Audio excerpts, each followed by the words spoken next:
Hello, children.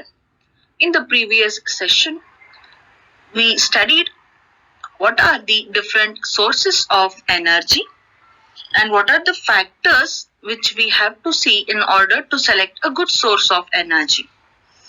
We also discussed what are fossil fuels and about its how the fossil fuels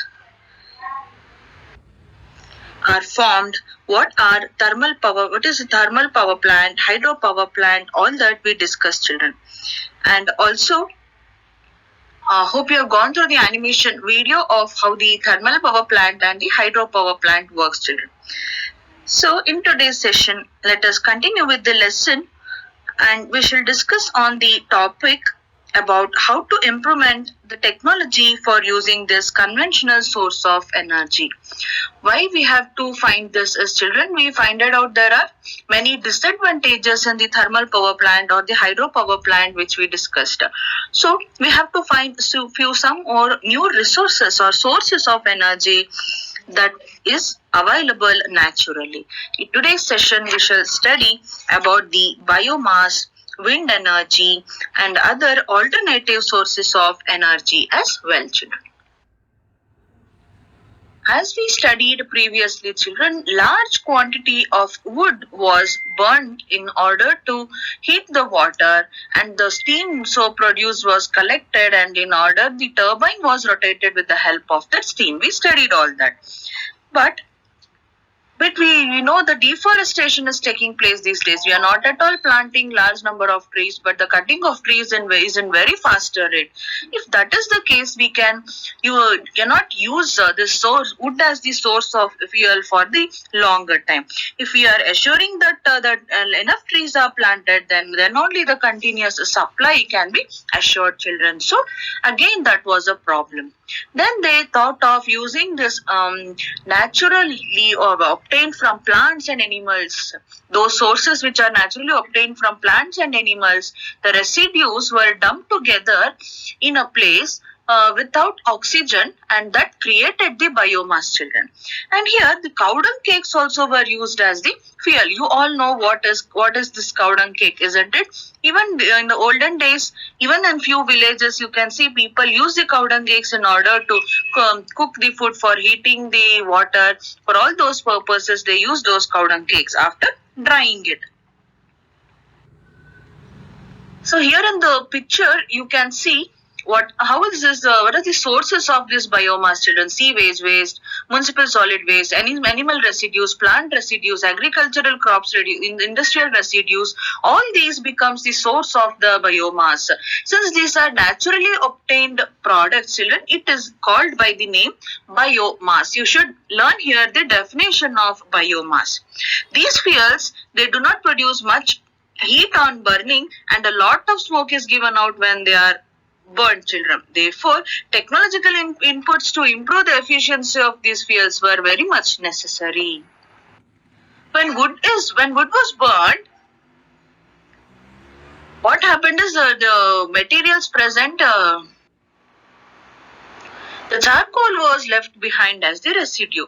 But this charcoal it burns without flames, but it is smokeless, and it also has higher generation efficiency, children. What is the charcoal?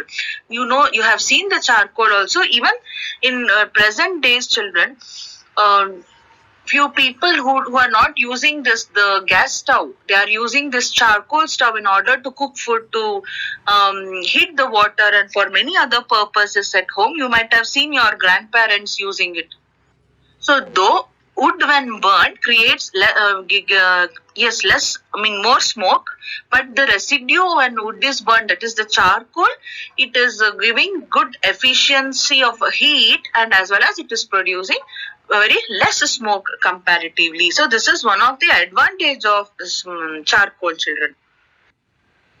Similarly, cow dung, various plant materials like the residue after harvesting the crop, as I explained in the picture in the slide, children.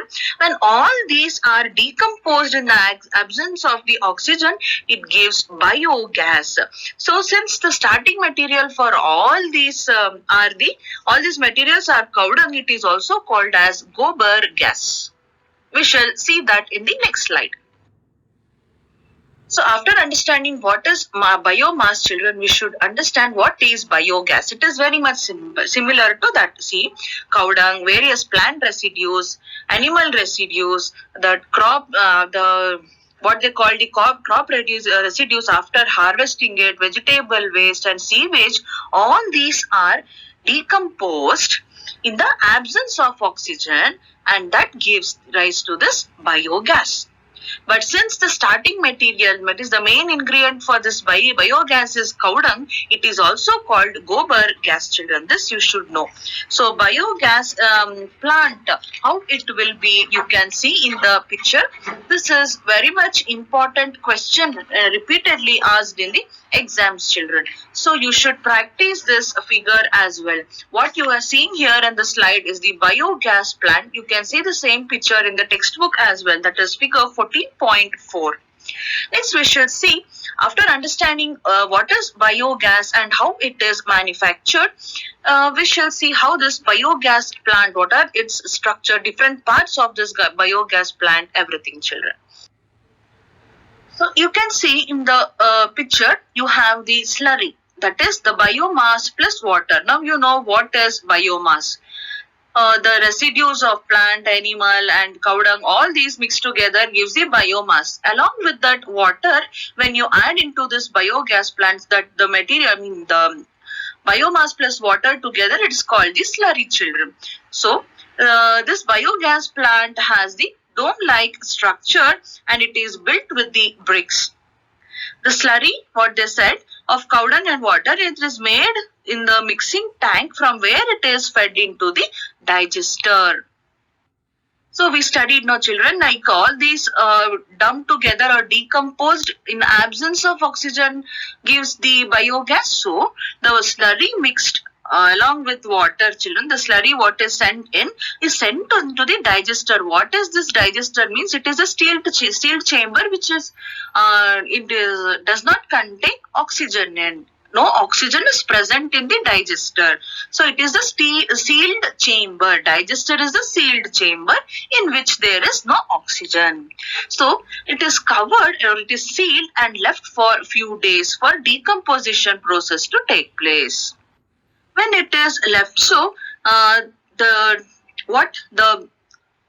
microorganisms that require oxygen to decompose will break down the complex compounds of the cow dung and slurry. So this will take few days. The process will take few days, and later on, after few days, it generates gases like methane, carbon dioxide, hydrogen and hydrogen sulfide as well. The biogas is stored in the gas tank above the digester, from which they are drawn through the pipes for the use, children. So they say that biogas is an excellent fuel and it contains up to 75% methane in it. And one more main advantage is it burns without smoke and leaves no residue like ash in case of wood, charcoal and coal burning, children. So we studied all the three cases: burning of wood, burning of charcoal and also coal burning. In all the three cases, we came to know that the residue or the ashes will be left and large amount of smoke is produced. But in case of biogas, children, all that is not there. So that is one of the main advantage of this biogas plant. You can see the gas outlet, the gas tank, soil, manure, fertilizer and the outlet also you can see in the picture, children. So this is one of the main advantage of this biogas plant over burning of coal, charcoal or the wood, children. So this is about the biogas plant. Please practice the figure. It is very important. Next we shall see about the wind energy. Next we shall study about the wind energy. So this windmill or wind energy is not something new to you, children. You have studied about this in your lower classes. You can see the picture of the windmill. It looks similar to a fan. Yes, no?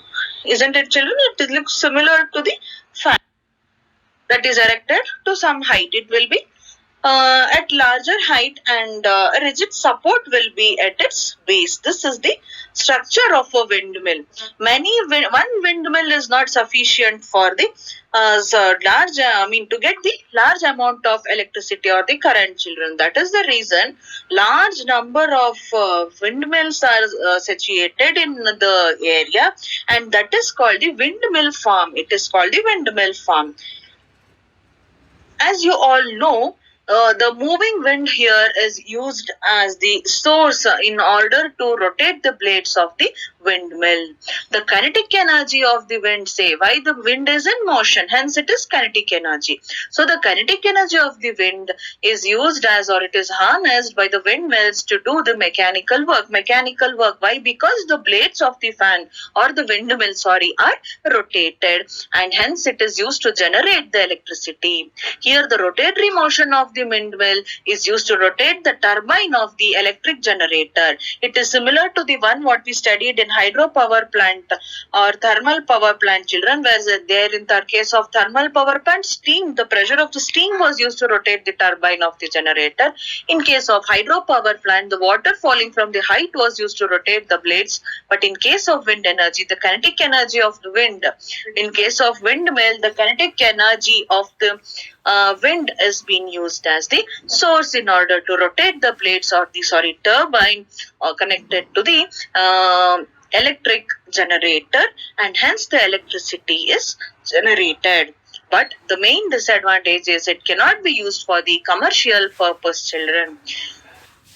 Here in the picture, you can see a person standing on the windmill, children. You can imagine how big the size of the windmills would be. It will be at very large heights, and it has the firm base.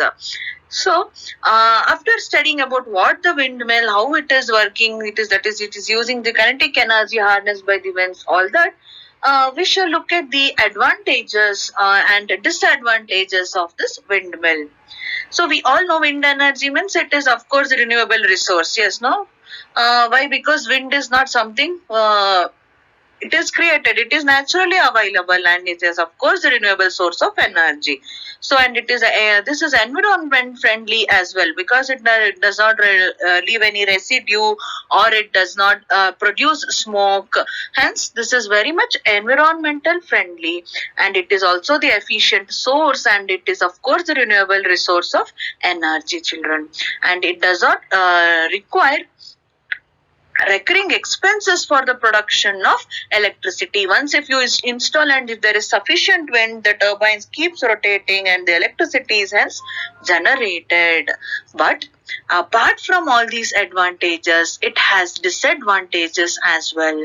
What are they? Means the main disadvantage is the establishment of the windmill itself. Why? Because, children, it requires very large area. I said you about the windmill farm. So in order to build this windmill farm, it requires about 2 hectares of land. Simply if you install one windmill, it's of no use. Only less amount of electricity will be generated. So you need hectares, 2 hectares, almost 2 hectares of about land in order to construct this windmill farm, and which is very much difficult to get such areas. We cannot make use of the agricultural land, or we cannot disturb habitat of any people. Maybe the village side, we cannot disturb their habitat to shift there from their place or natives in order to build this windmill farm. So it is very difficult. That is one point. Next is about the wind speed. It is not simply if you install and the low speed wind will rotate. No. So you can see the huge size. You can see a person standing on the windmill. Look how tiny the person is looking, and you can imagine the huge size of the windmill. In order to rotate the blades of this windmill, we can just imagine how much speedy wind is required, and they will tell that almost the speed of the wind should not go less than 15 km per hour.